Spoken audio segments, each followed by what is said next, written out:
The equation. The fluorescent lights hummed overhead as Sarah Mitchell stepped into the lecture hall at Texas State University. Her gray cardigan pulled tight against the morning chill that seemed to follow her everywhere.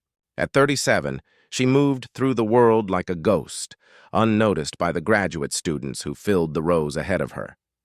The maintenance uniform hanging in her locker 3 floors below told the story everyone assumed they knew. Professor Richard Harrington commanded the podium with the confidence of a man who had never been wrong in public. His silver beard caught the light as he adjusted his tailored jacket, surveying his audience with the practiced eye of an apex predator. When his gaze swept past Sarah in the back row, she saw the familiar flicker of dismissal. Today we examine Riemann's hypothesis and its implications for quantum computing. His voice carried the weight of authority earned through decades of academic dominance. A problem that has confounded the greatest minds for over a century. Sarah's pencil moved across her notebook in careful strokes, capturing not just his words, but the subtle mathematical relationships he left unspoken. The equations sang to her in ways she had never dared voice aloud. Mathematics had been her secret language since childhood. Her escape during the long nights when her daughter's fever broke and sleep finally came.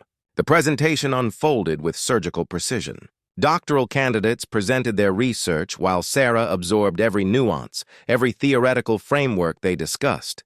But as Harrington returned to elaborate on his own controversial approach, she saw it. The flaw. Elegant and subtle, hidden in the variable transformation that would unravel everything he'd built.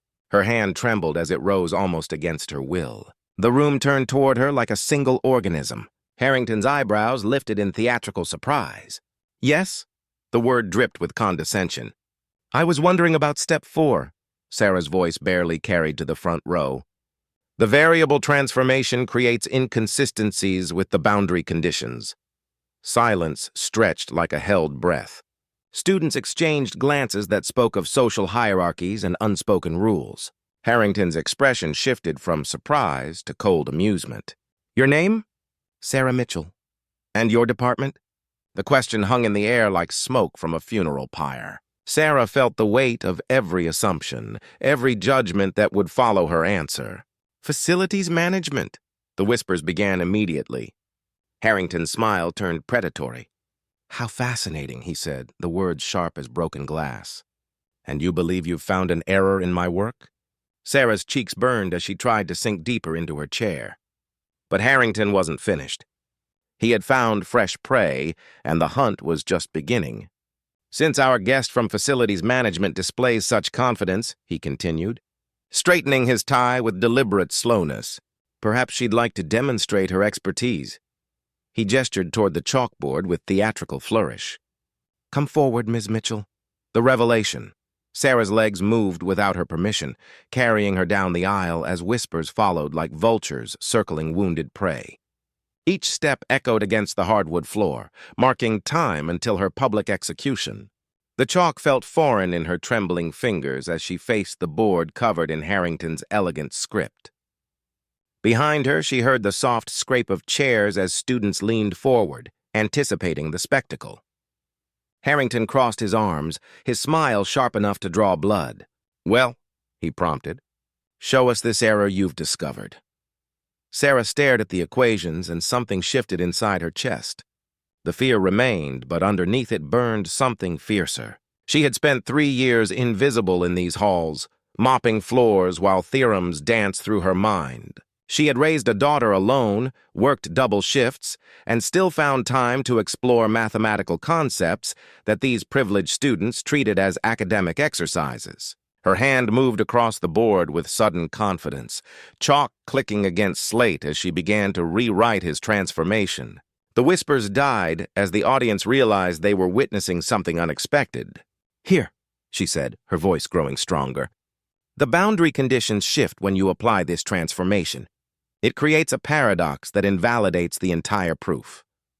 She worked through the correction with fluid precision, each step building toward an inevitable conclusion that made Harrington's approach not just wrong, but impossibly elegant in its wrongness.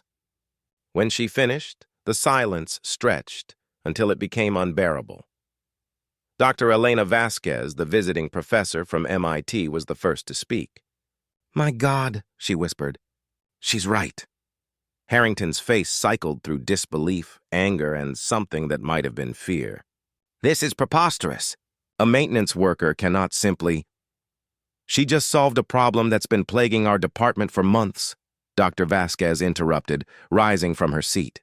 Her dark eyes fixed on Sarah with laser intensity. "Who are you, really?" Sarah set down the chalk with hands that no longer shook. "I'm exactly who I said I am." But as she turned to face the room, she saw something in Dr. Vasquez's expression that made her blood run cold. Recognition, not of her face, but of her work. The specific way she approached the problem, the mathematical signature as unique as a fingerprint. Harrington stepped closer, his voice dropping to a harsh whisper meant only for her ears. "You have no idea what you've just done," he said, "or who you're dealing with." Dr. Vasquez was moving toward them now, her phone already in her hand, fingers flying across the screen. Sarah caught fragments of her whispered conversation. "Yes, I'm certain. The methodology is identical. Send me everything you have on the Phoenix Project." The words hit Sarah like ice water. Phoenix Project. She hadn't heard that name in 8 years. Not since the night she'd fled Boston with her 3-year-old daughter and nothing but the clothes on their backs. Not since the night she'd discovered that her mathematical genius had been used to design weapons that could level cities. Dr. Vasquez ended her call and looked directly at Sarah, her smile cold as winter morning. "Hello, Dr. Rebecca Thorne. I've been looking for you for a very long time." The Hunt, the coffee shop 3 blocks from campus, buzzed with afternoon energy, but the corner booth where Sarah sat felt isolated from the world. Steam rose from her untouched latte as she watched Dr. Elena Vasquez approach, her stride measured and predatory. "You look different with brown hair," Elena said, sliding into the opposite seat. "Though you can't disguise that mind of yours. The mathematical signature is unmistakable." Sarah's hands wrapped around the warm ceramic mug like a lifeline. "Rebecca Thorne died 8 years ago." "Did she?" Elena's smile held no warmth. "Or did she just get better at hiding?" The years collapsed between them. Sarah remembered Elena from the early Phoenix Project meetings, brilliant and ruthless, the kind of scientist who saw human cost as acceptable collateral damage. She had aged well, her dark hair now streaked with silver, her eyes still sharp as scalpels. "What do you want?" "The same thing I've always wanted. Your work, your mind." Elena leaned forward. "Do you know what happened after you vanished?" The project collapsed. Billions in funding, years of research, all useless without your algorithms. Good. 43 people died in the Karachi bombing last month. Crude device, inefficient blast radius. If they'd had your optimization protocols, the casualty count would have been in the hundreds.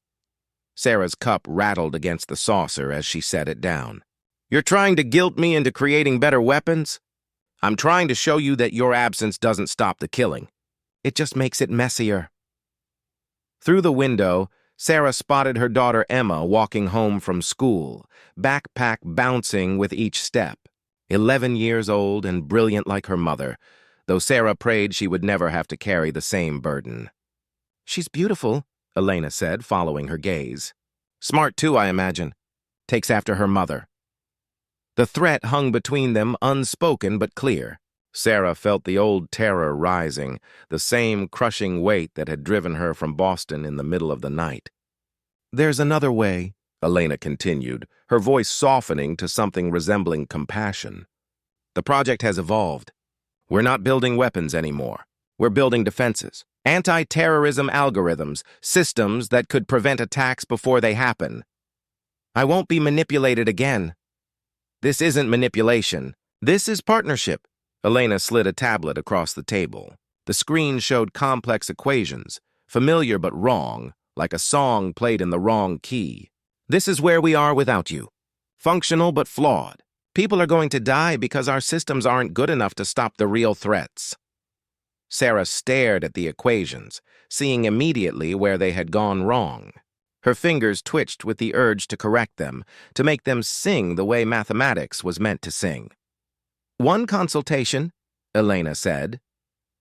Just look at our current models.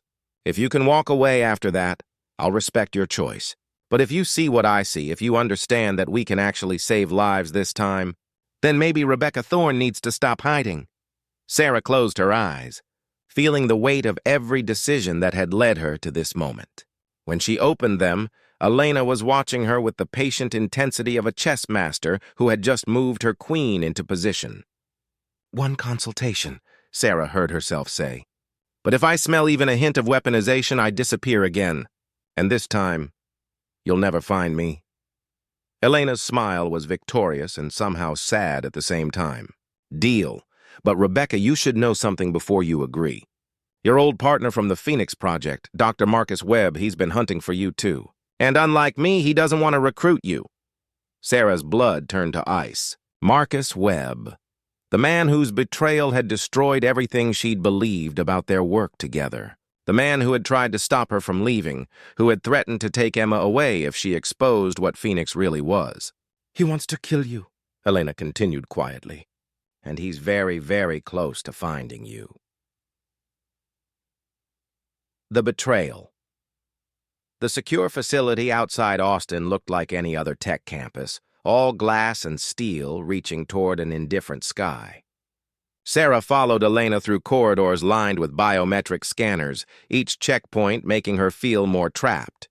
The equations she'd reviewed the night before haunted her thoughts, beautiful and terrible in their potential. Your instincts were right, she told Elena as they reached the central lab. The defensive algorithms have been corrupted. Someone's been feeding false parameters into the system.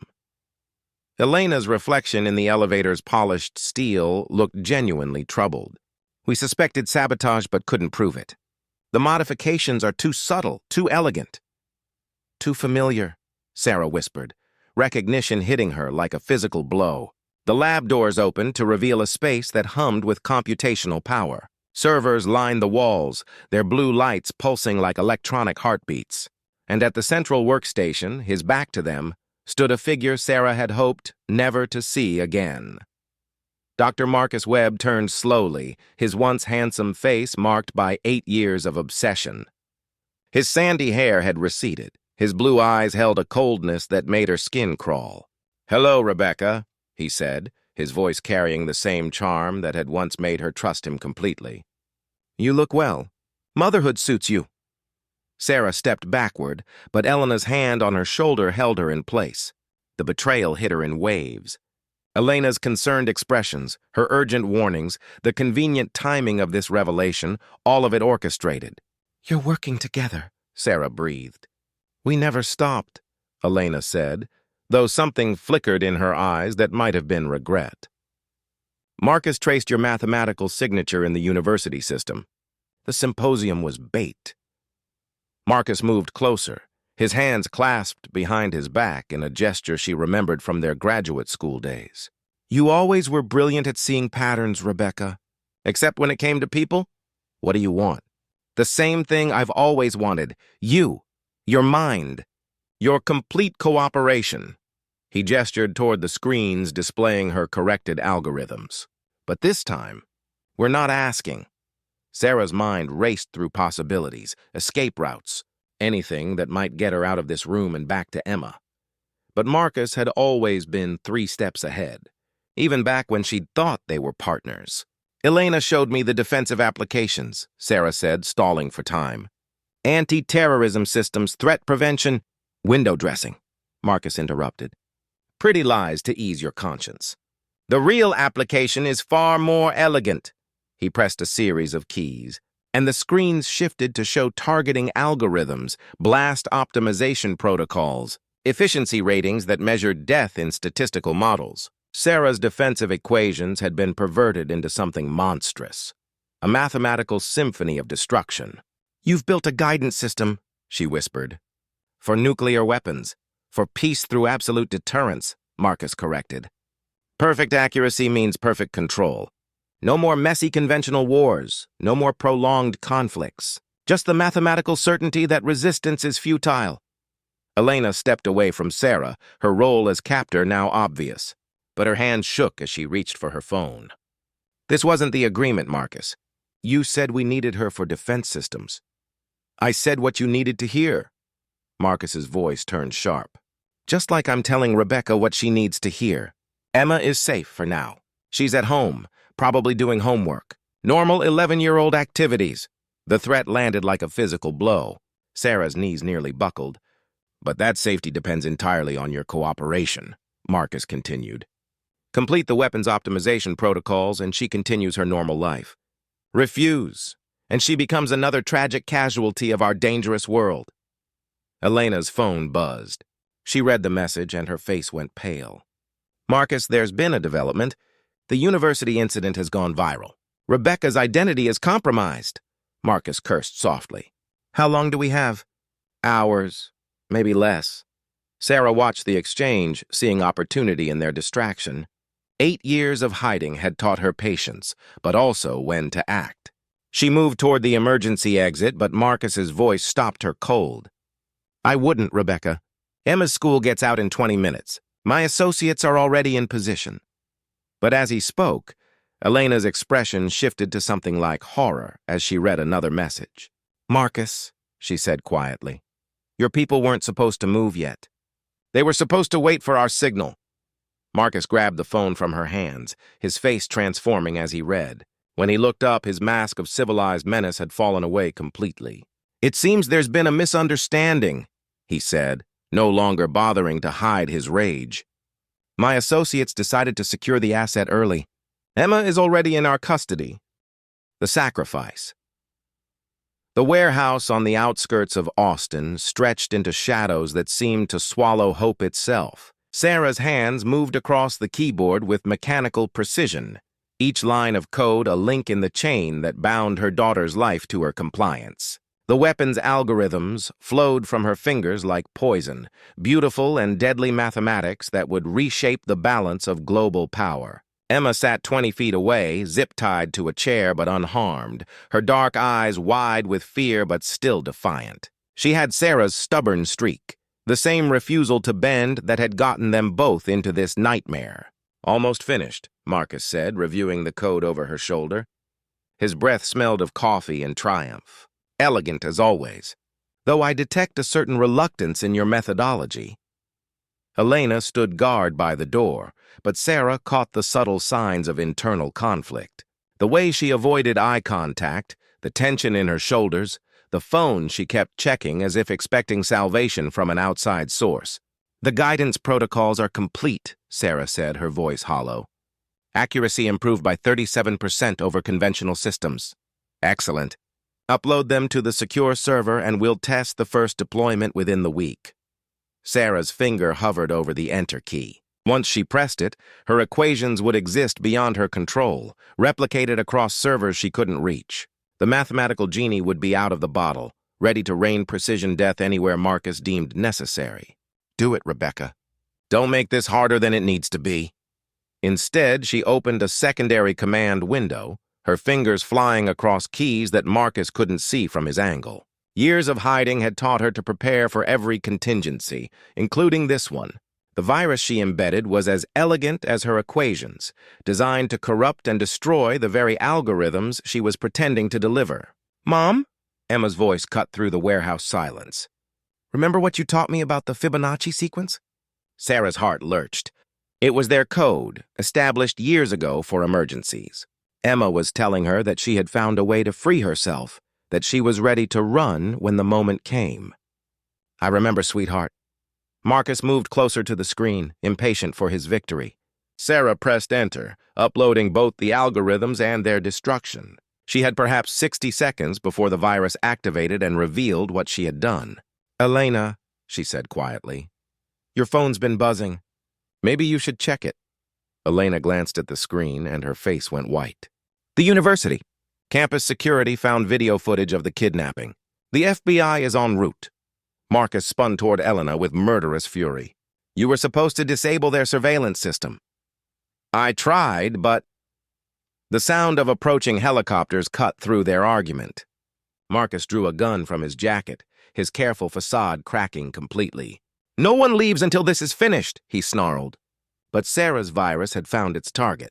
Alarms began blaring as the weapon's algorithms corrupted themselves, cascading failures rippling through every connected system. On the main screen, her beautiful equations twisted into mathematical chaos, becoming useless fragments of code. "What did you do?" Marcus aimed the weapon at her head. "What I should have done 8 years ago," Sarah said, standing slowly. "I chose my daughter over your dreams of mathematical godhood." Elena's phone showed tactical units surrounding the building. "It's over, Marcus. Let them go." "Nothing is over." His finger tightened on the trigger. "If I can't have her work, no one can." The warehouse doors exploded inward as FBI agents poured through smoke and chaos.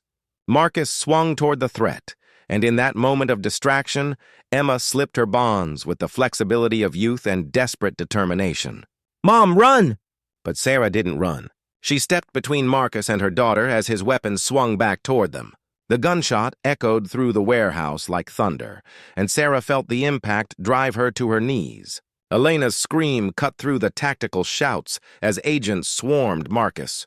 Sarah pressed her hand to the spreading warmth on her chest, her vision blurring as Emma reached her. "Stay with me, Mom. Please stay with me." "I'm not going anywhere, sweetheart," Sarah whispered, though the warehouse was already fading around the edges. The math was always just a way to get to you. As consciousness slipped away, she heard Elena's voice through the chaos. "Get the medics in here now. Dr. Rebecca Thorne just saved all of us." 3 months later, Sarah Mitchell returned to the lecture hall at Texas State University, her arm still in a sling but her gray cardigan replaced by a professor's blazer. The mathematics department had offered her a full position, with tenure and the respect she had earned through fire and sacrifice. Emma sat in the front row, no longer afraid to be brilliant in public, no longer running from who they really were. "Today," Sarah announced to her new class, "we'll examine the difference between mathematics as a tool of creation and mathematics as a weapon of destruction. The choice, as always, belongs to the mathematician." On the board behind her, she wrote a simple equation that held the beauty of pure discovery, untainted by the darkness of her past. It was a new beginning, built from the ashes of Rebecca Thorne and the courage of Sarah Mitchell. The future stretched before them like an unsolved theorem, full of infinite possibilities. The end.